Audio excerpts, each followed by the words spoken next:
Mangi Nuyo, c'est Oumar Mboup, je suis le superviseur des soins de santé du district de Keur Massar et je suis venu représenter le médecin-chef de district. En fait, les mesures, ce sont les mesures officielles du système de santé, à savoir pour ce qui est de la communauté en général, renforcer les mesures d'hygiène, surtout les mesures relatives au lavage des mains.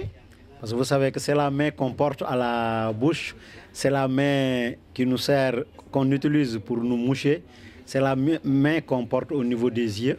Et donc, ces mains-là qui peuvent véhiculer les germes au niveau des orifices naturels, il faudrait que les gens s'appesantissent sur ce lavage des mains quand ils sortent de chez eux et quand ils reviennent. Donc, pour mieux limiter la propagation des germes, en l'occurrence le coronavirus. Parce que dans les quartiers, il peut y avoir des gens qui proviennent de zones où la prévalence du coronavirus est très accentuée. Et je pense que ces gens, on ne va pas les dénoncer parce qu'on ne peut pas dire d'emblée qu'ils ont la maladie.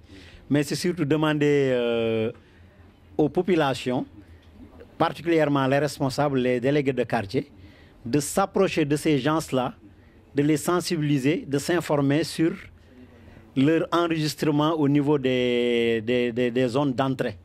Et surtout les sensibiliser pour qu'ils puissent s'auto-isoler et en cas d'apparition de signes, d'aller vers les structures sanitaires pour ne pas trop impacter sur la transmission.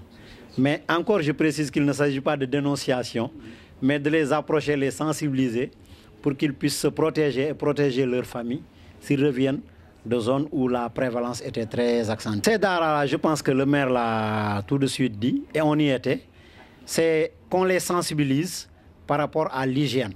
Mais aussi, leur demander à ce que les enfants là restent à l'intérieur des internats.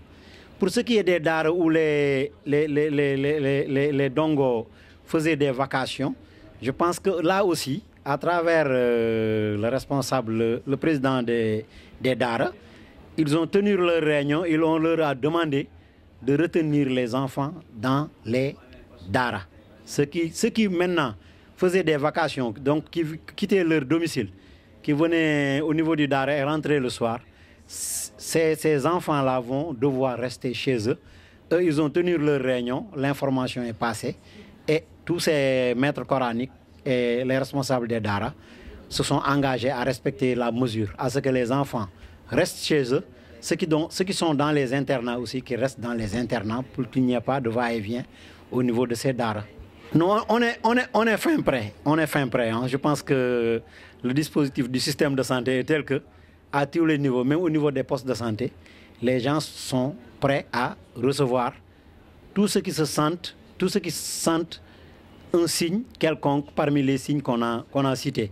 Et maintenant, au niveau de ce dispositif, il ne s'agira pas maintenant de prendre les malades et de les transférer ailleurs, mais partout où un suspect est identifié, les mesures sont prises pour qu'on puisse le trouver sur place, faire les prélèvements et faire le nécessaire pour ne pas éparpiller éventuellement, si le cas est positif, les germes.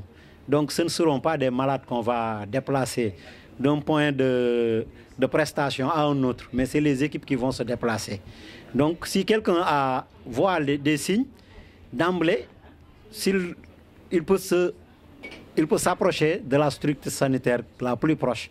Et de là-bas, il sera consulté. Si on trouve qu'il est suspect par rapport à des notions de voyage ou notions de contact ou à la présence de signes cliniques évocateurs de la maladie, là c'est sur place que les équipes du système de santé vont le trouver pour faire le nécessaire. Mais aucun malade ne sera déplacé, aucun suspect ne sera déplacé d'un point à l'autre. Parce que c'est ce qu'on évite.